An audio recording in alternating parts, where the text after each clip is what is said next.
네, 거부권, 정국, 국회, 또 청와대가 갈등을 빚을지 지금 초미의 관심사인데 결국 핵심은 국회법 개정안입니다. 국회법 개정안이 정의화 국회의장이 국회법 개정안을 이송을 했습니다. 그래서 정부는 어떤 식으로든 결론을 내야 되는데 지금의 청와대 기류를 보면 대통령이 거부권을 행사하는 것 아니냐 이런 관측이 나오고 있습니다.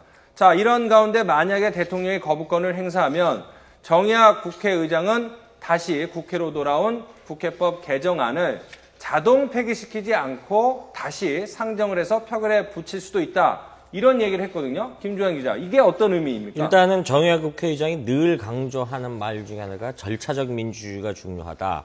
이게 결과도 중요하지만 과정도 굉장히 중요하다. 이 부분을 강조하고 있거든요. 그러면서 어제 기자들한테 그저께 16일 날 이병기 비서실장하고 통화 내용을 공개했어요. 하면서 한 말이 청와대가 굉장히 강한 것 같아.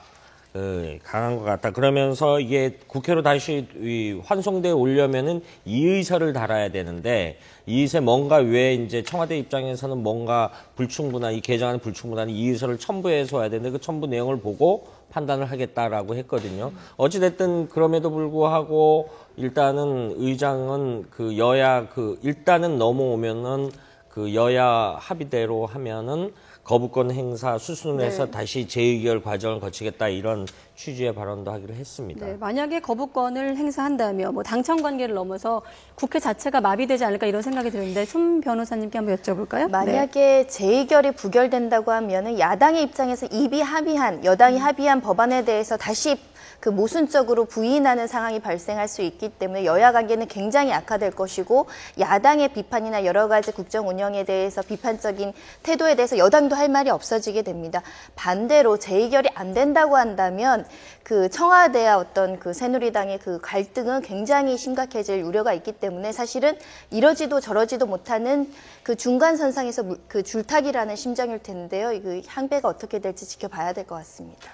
그런데 만약에 국회의장이 다시 본회의에 상정을 해서 표결에 붙인다면 여당, 새누리당 입장에서는 상당히 고민이 될 것 같아요. 곤혹스럽죠. 예. 그럴 수밖에 없죠. 지금 손 변호사께서도 이야기를 했지만 이것이 이제 되려면 제적위원 과반이 출석을 해서 그렇죠. 출석위원의 3분의 2가 가결을 해야지만 통과를 하게 되는데 지금 재의결이라는 것은 여야 지금 현재까지의 여야 입장은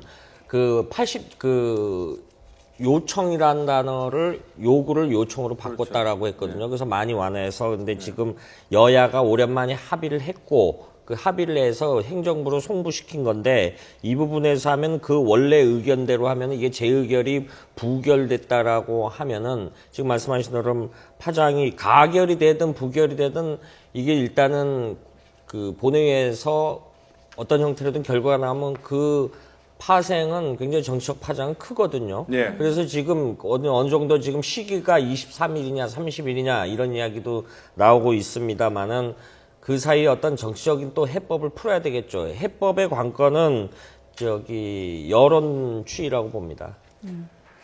자, 뭐 메르스 사태가 어떻게 진전이 되느냐도 조금 상황에 따라서 달라질 수 있지만은 어쨌든 간에 만약에 뭐 가정입니다만은 박근혜 대통령이 거부권을 행사해서 다시 국회법 개정안이 국회로 돌아온다면 여당의 고민은 깊어질 수밖에 없는데 어떤 결정을 내리느냐에 따라서 여당과 청와대 또는 국회와 청와대와의 전면전으로 비화될 수도 있다는 것이 YTN 정치부 기자들의 분석이었습니다.